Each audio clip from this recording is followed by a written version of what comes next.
N A 185 डेरा गाजी खान कल polling day एक उम्मीदवार जीतदा पे वो पंजवी कने 30,000 वोटें की लीड नाल जीतदा पे। अगर ये मेरा तजजिया गलत साबित है तो कल मैं वीडियो करके वला डेरा गाजी खान के लोगों कने माफ़ी मंगसा।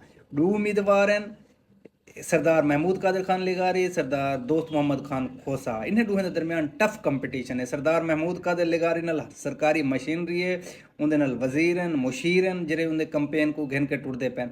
हुज़ैफा रहमान ते गया, हनीफ पिताफी थी गया, ते सरदार अवैस खान लिगारी थी गया।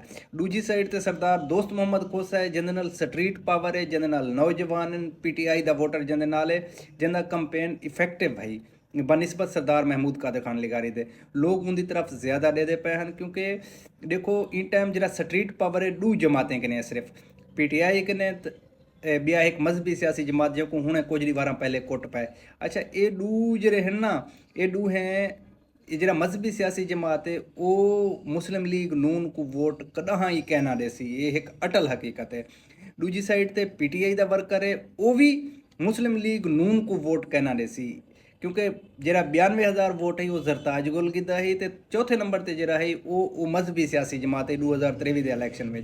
हूँ वो दोहें जमात नून लीग को तो कम अज कम वोट कहना देसन, वो जमात या दुश्मन खोसे तो वेसन या घर बह वेसन।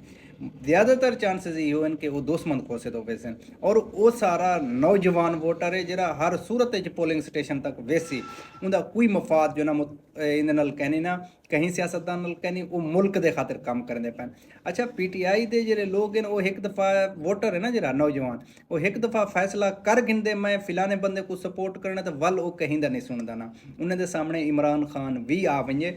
मैं तो माजी के मिसाल दे सकता डॉक्टर शहीना नजीब खोसा जैको PTI ने टिकट दिता है, तो PTI के जे लड़के हैं जो नौजवान उन्हें हनीफ पिताफी को बेहतर समझा ही तो उन्हें शहीना नजीब खोसा को हरा दिता है। ये देखो नौजवान जरा फैसला कर गिता वो कर गुजरते इन टाइम तक बज़ाहरी में लगता पे जो PTI के नौजवान हैं उन्हें फैसला कर गिते सरदार दोस्त मोहम्मद खोसा को सपोर्ट करने तो वो हर सूरत करे सन। इस खातर सरदार दोस्त मोहम्मद खोसा पंजवी कने 30,000 वोटें की लीड नाल जित वेसी फॉर्म 45 के मुताबिक।